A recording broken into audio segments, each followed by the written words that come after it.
Honourable Member Dr. Paul Hutchison. Thank you, Mr. Chairman, for the opportunity to speak on this review of the foundation, which has now disappeared, as was pointed out by David Shearer, and also the CRIs.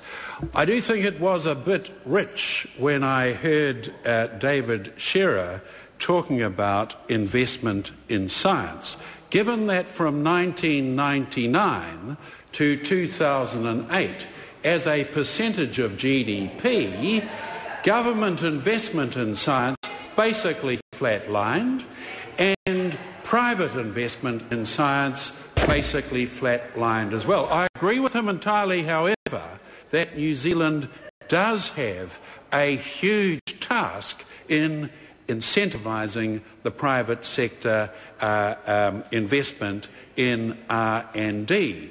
But there is no doubt in my mind that the way the previous Labor government were going about it, splashing out $300 million in untargeted tax credits, was absolutely the wrong way to do it. We know right around the world that such a method is associated with rorts. And yes, it is in Australia, and we know that there are rorts right throughout the system there. Finland, for instance, with a much more attuned, sophisticated, targeted system, has had a far greater deal of success. But I do agree with him that there is a major task for New Zealand to look to increasing this investment if we do want to sustain economic growth as part of the trifecta of how we are going to achieve that, one, through our primary products, secondly, through our tourism, and thirdly, of course, through science and innovation. But I think the other point that should be made is that if the Labor Party ever thinks it's going to move the economy, it does have to make the basic regulatory regime suitable for business, and that applies to science and innovation as well. A low, transparent tax system, such as the national government has achieved, a flexible or more flexible labour market, such as has been achieved by the national government, obviously concentrating on excellent graduates, and of course ensuring that the regulatory regime in terms of bureaucracy is as straightforward as possible.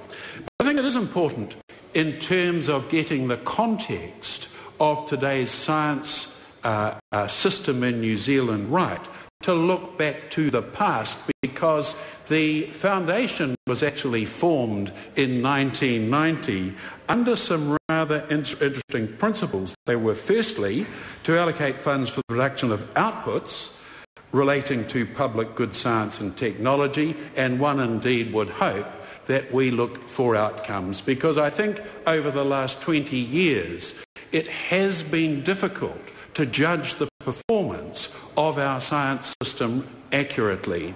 Obviously, there are a whole variety of ways we do that, whether it be by citations, whether it be by conferences attended, whether it be by spin-off companies, or whether it be by underlying performance.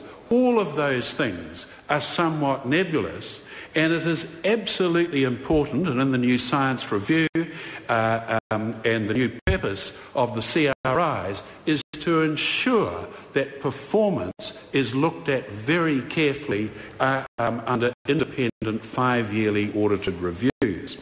Secondly, back in 1990, was to allocate funds pursuant to ministerial schemes. Well, that does fly in the face of ensuring that we have the discipline of evidence base behind what we do, and hopefully indeed that has changed for good in the new reforms under National after the Science Review.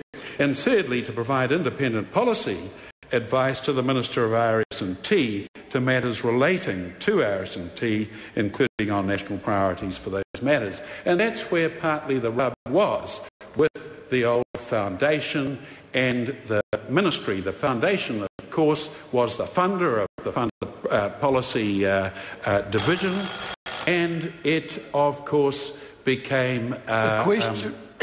The question is that the report of the Education and Science Committee on the 2009-2010 financial review of the Foundation for Research, Science and Technology be noted. Those of that opinion will please say aye. Aye. The contrary, no. The ayes have it. Honourable members, the next entity I understand that members wish to debate is the Tertiary Education Commission.